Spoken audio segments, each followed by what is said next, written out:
Hey everyone, my name is Mike Jensen, and welcome to this DVD on hard surface sculpting within ZBrush.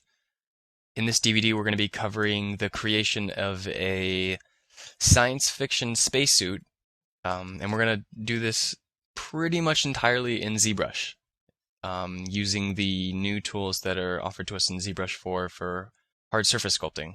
But first I wanted to start off with some fundamentals, and right off the bat I wanted to cover the fact that I'm using a custom interface, and I kind of want to go over it so as to not confuse you guys when I'm actually doing the real sculpting. So you'll notice at the top I have a few extra things. First of all, the morph targets up here. For those of you who don't know what morph targets are, it's basically just you store a morph target, draw, and then you can switch between your morph target and your original mesh. And this is useful for maybe if you go ahead and I'll delete that morph target and then restore it as it's normal. Say you wanted to just like cut something into a mesh and you wanted this part to come back, you can use the morph brush and it will just pull it back to what it used to be. So I use this a few times in the creation of the character. Another thing you'll notice is the mask by polygroups. This can be found in the brush palette. I'll go ahead and dock that to the side. And you'll see auto masking some ways down on the brush palette. And you'll see mask by polygroups. And so there are no polygroups on this right now, but we can go ahead and create a polygroup by just hiding, say, half the mesh or so. And then going down here into our polygroups and saying group visible. And then we can go ahead and unhide it. So we can go down to auto masking and we can go to mask by polygroups and just turn all the way up.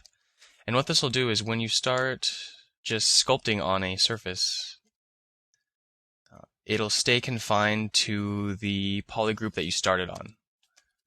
So no matter what, doesn't matter how far I come over here, it won't affect it at all. So this is really, really useful for a lot of the hard surface stuff we do. But I'll go ahead and group visible again just to keep it all one piece. Another thing I have right here is backface masking. This is found again in the masking area of the brush palette. This isn't particularly useful except for when you have a really thin mesh and when you start sculpting. Here, I'll try to make this a little bit smaller so you can see what I'm talking about. When you start sculpting on a mesh, you'll see it affects the back. And so if we turn on backface mask and you start sculpting, it won't affect the back. And so for the thinner meshes, this will be a huge help. Alright, and next on the list we have topological, and that's another form of masking as well. I kind of have all the masking utilities up here just for help. And topological basically means that it will use the, here we're going to turn on the meshes wireframe. We're going to use the meshes topology to constrain where we can sculpt. So the farther I get away from the area I started, the less it will sculpt on it. And this is useful for just not entering over into areas that we don't want to go. I don't use it that often, but one thing that you can do is turn the range all the way up to 100. And let's see here, if we go ahead and just move this over, lower subdivisions. Okay, just get two meshes so we can see how this works. So I'm going to go ahead and move this one a little bit closer to my other mesh. I'll just mask that. Move it right over here. And unmask that. And so you can see, without this turned on, I can kind of go onto both meshes and sculpt. But when I turn on topological masking and set the range to the max, when I sculpt, it will not go on to the other mesh because there is no mesh continuity between these two. So it'll completely ignore all the sculpting I'm doing. Okay, and one more thing I created, or another thing I created, I should say, is a menu that pretty much controls all the parameters I'd want to modify for my my brushes. And I've actually included symmetry in this as well. So I can pretty much do anything I want with the brushes that I actually do modify. And so Lazy Mouse. Lazy Mouse, I'm sure you're all very familiar with it. It's essentially the little red line you see behind my cursor, and it just kind of averages the stroke I'm making to make it more smooth, I should say. But that is located up in the stroke palette, right here. And the next piece is the symmetry, which is located in the transform palette. And we use this quite a bit for radial symmetry. So I'll just go ahead and turn on radial and Z, because that's the axis I most commonly use with radial symmetry. And we just use this for things like creating circular details, like little meshes that we can later use. Something like that, like just a little detail that we can use. Okay, and here's the menu I most use for hard surface sculpting. There's just a bunch of different parameters that I've put together. Polygroups you'll know from over here in the tool palette. The polygroups. I use a lot of auto groups, group visible, not necessarily from painting, but from masking a lot as well. And the reason that this is important is because it can help us with extracting meshes, but we'll go over that a bit later. And the deformation. So deformations is, the tool palette again. And I haven't taken all of these. I don't use all of them. But the ones I most commonly use are these three, polish, polish by groups, and relax, which are new to ZBrush 4, I believe. And the smooth brush, or the smooth function, the two inflates, the inflate and inflate balloon, and the offset. And offset is basically just like move in any direction. Inflate is kind of like inflating the mesh itself. Inflate balloon is a different algorithm for inflate. I just kind of play with these and see which one I prefer. Polish, just to go over it really quick. Just gonna grab a sharp brush. Polish just kind of smooths out the surface in a really nice way. And relax doesn't do what you think it does. So here, we'll try to make a quick example. You can see the polygons here.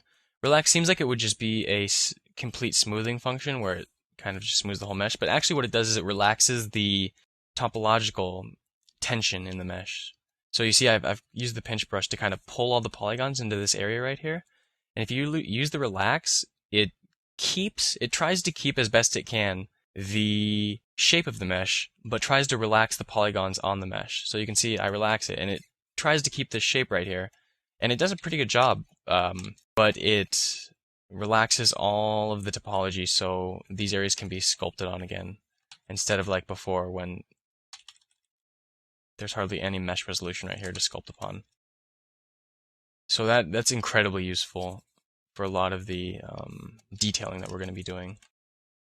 The final thing in that palette is the geometry tab, which is also in the tool palette, right up here. You'll see I haven't included everything, but I've included the stuff that I most use, namely the subdivisions, the group loops, delete hidden, close holes, and mirror and weld. And I'll just go over these very quickly. For geometry, delete lower and delete higher, these kind of just steps through the geometry. I'm sure many of you know this. But a lot of the times when you're using a lot of the functions in ZBrush, it won't let you use some of the functions if you have multiple mesh resolutions. So I'll go ahead and just delete lower in order to do some of that stuff. For example, group loops, a prime example. We'll go ahead and just kind of turn off perspective and mask this, and then we'll just go ahead and group from masking, just for an example. So we kind of have these three polygroups right here, and group loops it puts edge loops in between all of your polygroups, so that can be really nice for creating edges that you want. These parameters change a lot for me.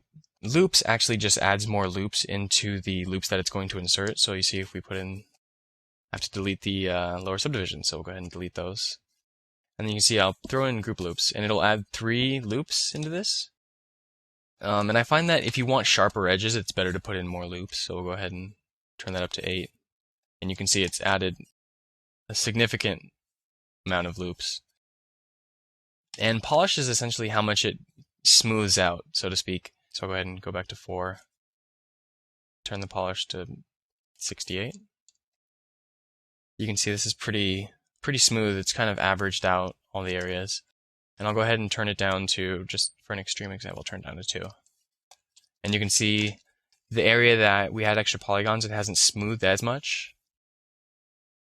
So it'll keep that out. And this is also really nice because group loops adds a bunch of groups in between. So if we wanted to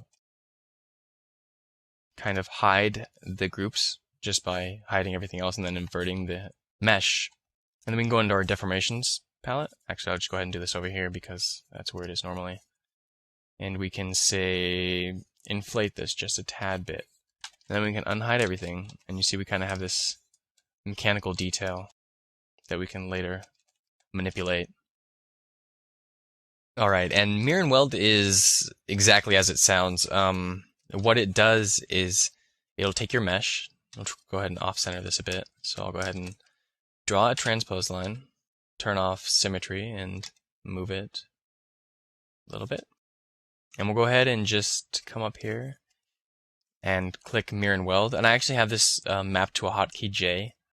And you'll see what it does is it basically cuts the mesh down the axis that you use. You can see there's X, Y, and Z. But for this tutorial, we'll mainly be using X.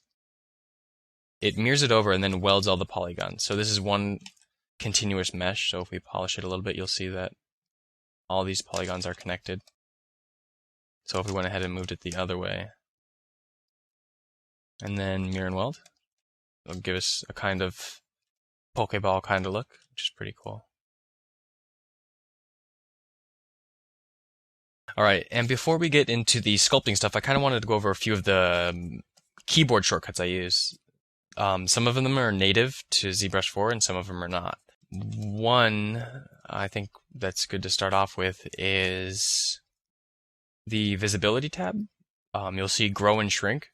And I have grow mapped to the plus key and shrink mapped to the minus key. And this will help a lot with extractions that we make since there's different polygroups, which I'll show you in just a moment. But basically, if I hide part of the mesh, I'll go ahead and hide that part. And you'll see as I click shrink, it hides the boundary areas of the mesh. And as I hit grow, it brings that back in. And this is especially useful when you have a bunch of group loops, which you want to maybe cut into or expand. So it'll probably be a good idea to map those two hotkeys, or those two buttons to a hotkey. Alright, and the next shortcut that I use a lot is project all. I'll go ahead and just modify this mesh a bit. Alright, and so we have just this single subtool. And what I'll go ahead and do is just create a remesh, which is basically a unified skin. It examines the mesh right here and then creates a mesh that has better topology, that would be easier to sculpt. It has more even topology, as you'll see right here. And it pretty much follows it already, but you'll notice if we say add a few details in here, just for example, we can go ahead and go over to this, and right here you'll see in the subtool, subpalette, you'll see project all, and I have this mapped to Control-Shift-X, and what it does is it'll move the each vertex along its normal until it bumps into the mesh that we have. So you can go ahead and just go ahead and subdivide it and then project all again. And you'll notice that one thing that's really important to note is when you project all, you should always start with the lowest subdivision and work your way up. Because if you start at the highest subdivision, ZBrush might have a hard time processing it.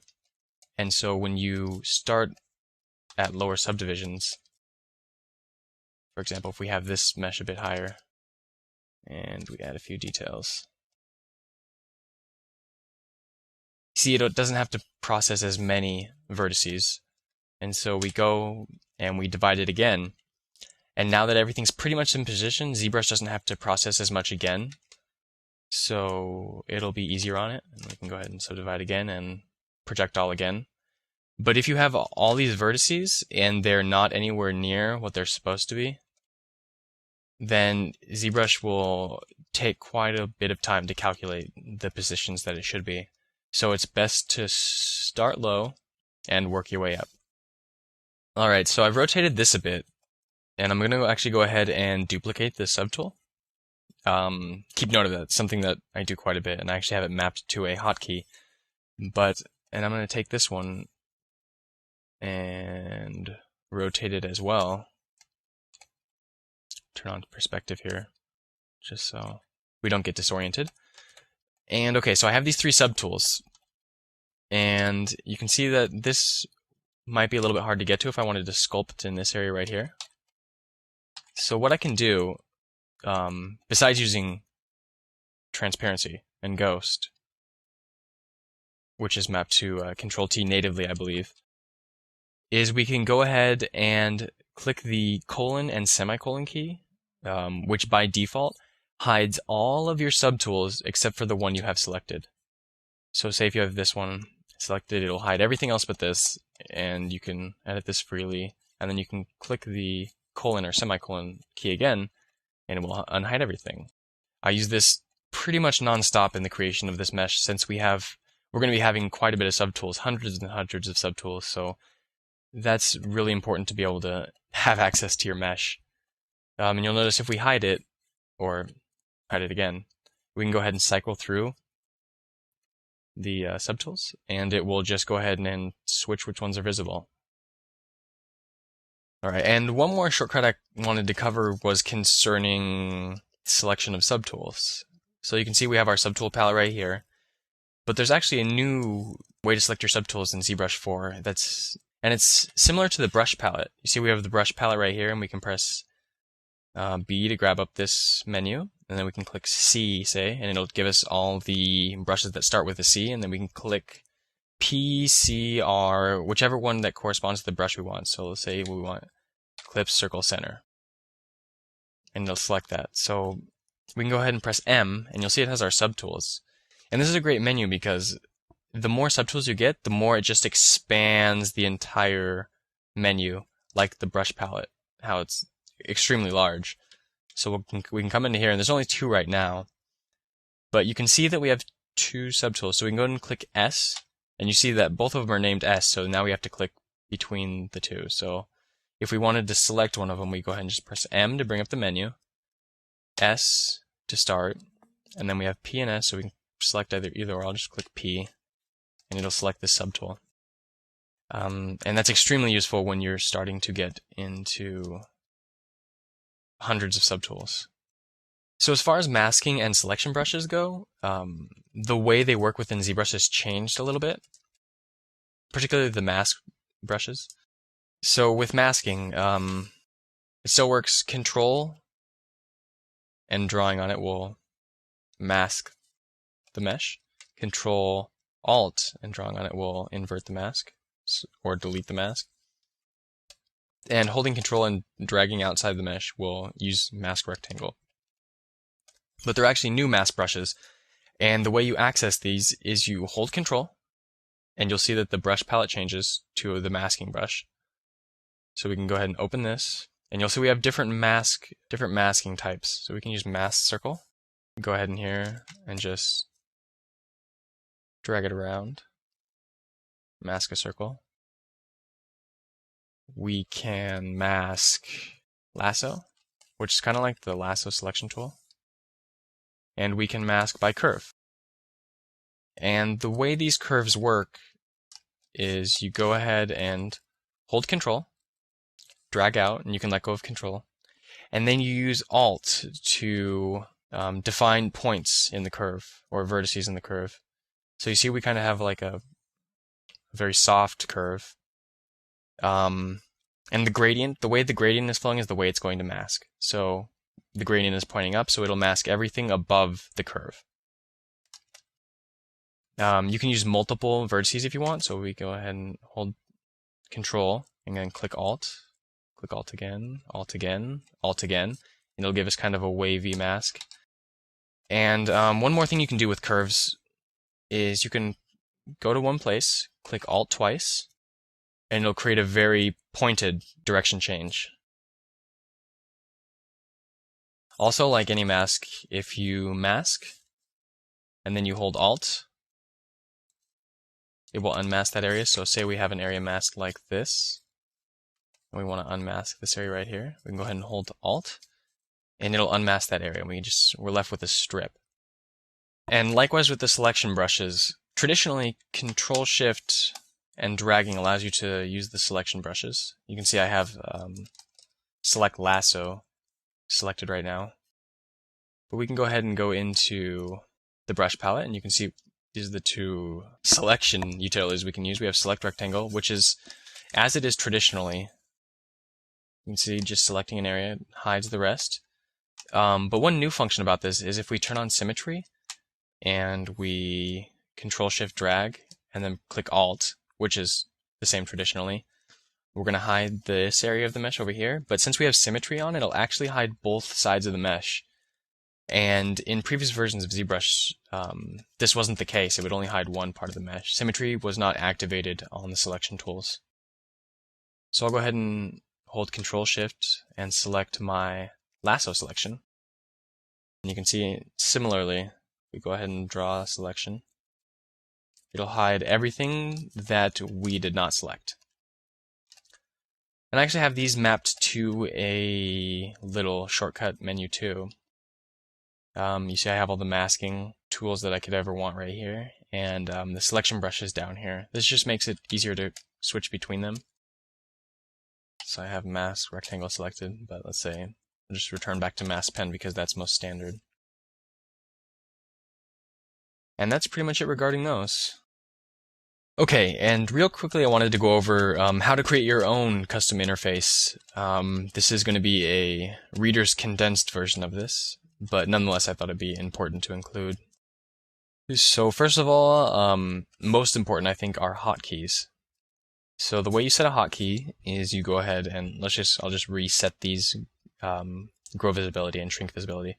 So you hold Control Alt and you click on the button, and you'll see at the top right here, when I actually do that, it'll ask me which hotkey I want to set. So I'll hold on Control Alt, click. It'll say press any key combination to assign a custom hotkey. Or we can go ahead and click the plus button, and it'll say that it'll give us a notice that the hotkey's already been assigned, and that's okay. That's what we wanted. If your hotkey is assigned to something else and you want to change it, it'll give you a warning that you're changing a hotkey that already exists. And as long as you know that you're deleting a hotkey in the process of creating one, that's fine. It's okay to do. Okay, and the next thing we'll want to do is create custom menus and move custom buttons around just the regular interface. So how we do this is we go into Preferences right up here.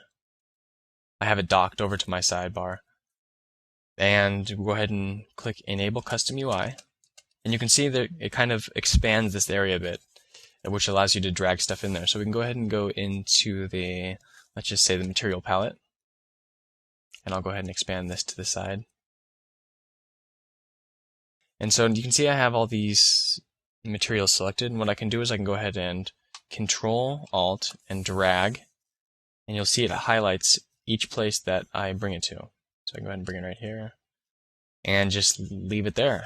And if you unclick Enable Custom UI, it'll go back to your standard UI. But I don't want this here. So what I can do is I can Control Alt, drag it into the work area, and it'll delete itself when you let go. Alright, so now we're going to head and create a custom UI, our very own palette. So what we do is we go ahead and come into Preferences again, and under Custom UI, enable Customize, and then we'll go ahead and click Create New Menu, and name it whatever you want. I'll go ahead and name mine this, because it's true. And now what we're going to do is we're going to expand upon this, come up here to Eat 3D, and accidentally docked it to the wrong area.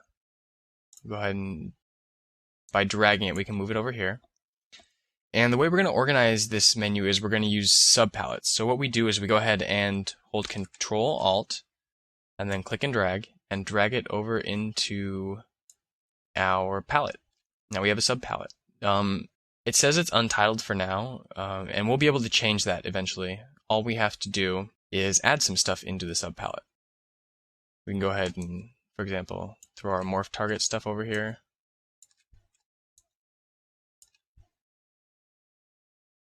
And now if we go ahead and Control-Alt and click on the title, we can go ahead and rename it to maybe, and we can add as many subpalettes as we want. So we can go ahead and add another one over here.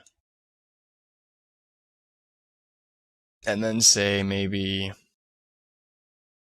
throw some materials in there. So we can go ahead and come down to our materials. Let me go ahead and drag a few of these in here.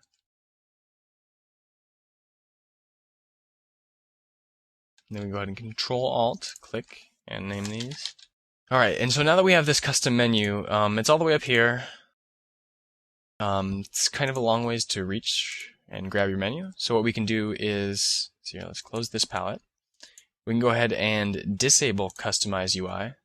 You can see it's still here, but now what we're going to want to do is we're going to want to map this to a hotkey.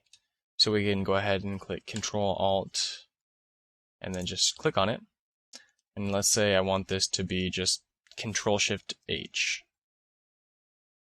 So now whenever we're in our sculpting area, we can go ahead and just click Control-Shift-H, and it'll bring up our menu wherever we want it, which is quite useful for quick editing.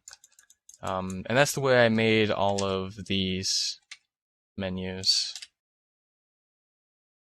And I couldn't recommend it more. It's the best way to go about things.